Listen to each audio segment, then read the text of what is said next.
राम राम किसान भाइयों, मैं नितिन फिर से हाजिर हूँ आपके अपने चैनल नितिन देओल में। किसान भाइयों, आज हम बात करेंगे गेहूं की बुआई सूखे में करें या फिर पानी देने के बाद, यानी कि सूखे में करनी चाहिए या फिर पलेवा करने के बाद हमें अपने गेहूं की बुआई करनी चाहिए। पूरी जानकारी किसान भाइयों इसमें आपको मिल जाएगी कि सूखे में बोने के फ़ायदे क्या हैं, सूखे में बोने के नुकसान क्या हैं, या फिर पानी देने के बाद यदि हम बुआई करते हैं तो उसके क्या फ़ायदे हैं और क्या नुकसान है। पूरी वीडियो आप देखें, आप एक सही और अच्छी जानकारी ले पाएंगे।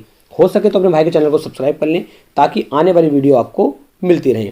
बात कर लेते हैं जो पलेवा करने के बाद किसान भाई बोते हैं उन्हें क्या क्या फ़ायदे इसमें हो सकते हैं। तो सबसे पहले तो किसान भाई मैं आपको बता दूं, सबसे पहले आप अपने खेत का आपको पलेवा करना होता है और उसके बाद आपको अपने खेत के अंदर गेहूं की बुआई करनी होती है। इसमें हमें क्या नुकसान हो सकता है? इसमें नुकसान ये है कि इसके अंदर बीज की मात्रा हमें कुछ ज़्यादा लगती है, यानी कि 8 से 10 किलोग्राम प्रति एकड़ के हिसाब से यदि देखा जाए तो आपको बीज की मात्रा ज़्यादा लगती है।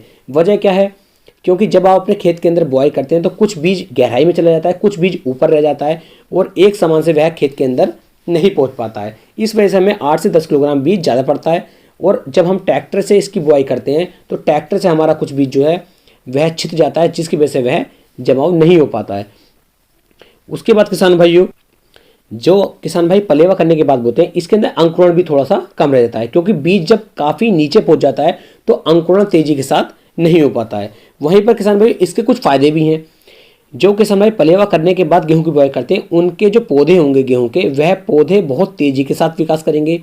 जब हमारे खेत में ब्लास्ट में जाकर के हवाएं चलती हैं तो हमारी जो फसल होगी वह आसानी के साथ नीचे नहीं गिरेगी, क्योंकि हमारा जो दाना है वह मिट्टी के नीचे से निकल करके आ रहा है।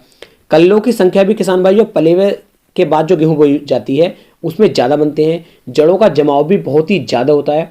नुकसान इसमें एक और हो जाता है कि हमारी जो गेहूं की बुआई हो जाती है वह 15 दिन लेट हो जाती है। यानी कि आज यदि आप पलेवा करेंगे तो पलेवा करने के लगभग 12 से 13 दिन के बाद आपका खेत जो है जोतने योग्य होता है। उसके बाद आप खेत की जुताई करेंगे और तब आप इसकी बुआई करते हैं, तो इसमें लगभग 15 दिन लग जाते हैं। तो नुकसान हमें यह है कि हमारी जो फसल है वह 15 दिन बाद बोई जाती है।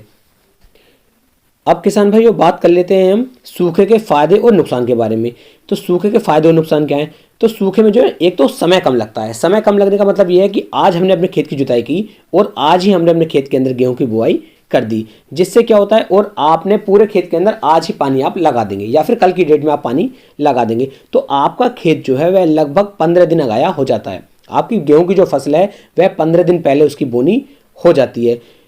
ये इसके अंदर बीज भी कम लगेगा। बीज कम क्यों लगेगा? पूरे खेत के अंदर मान लीजिए आपने 40 किलोग्राम बीज पूरे खेत के अंदर डाल दिया है या 35 किलोग्राम पूरा खेत के अंदर बीज डाल दिया है। उसके बाद जब आप पानी देंगे तो पानी आपके खेत में एक समान लगेगा, पूरे खेत में एक साथ पानी जाएगा, तो अंकुरण भी पूरे खेत के अंदर एक समान ही होगा। इसलिए बीज की मात्रा यहाँ पर थोड़ी कम लगती है। वहीं किसान भाइयों इसके कुछ नुकसान भी हैं। सूखे में बोने के नुकसान क्या है उसके बारे में बात कर लेते हैं। किसान भाइयों कल्ले इसके अंदर कम होते हैं। कल्ले कम क्यों होंगे? क्योंकि ये जो है जैसे ही हमने गेहूं की बुआई करी, बुआई के बाद आपने पानी दे दिया, ऊपर की जो मिट्टी होती है वह थोड़ी सी हार्ड हो जाती है, मजबूत हो जाती है, तो वहाँ से कल्ले ज़्यादा बनकर नहीं चल पाते हैं। दूसरा नुकसान इसका सबसे बड़ा यह है कि फसल हमारी जल्दी गिरती है।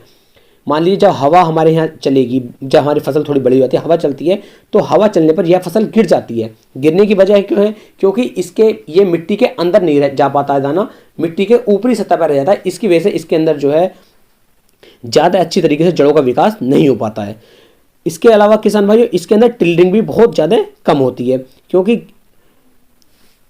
गेहूं ऊपर रहने की वजह से टिल्लिंग इसमें नहीं हो पाती है।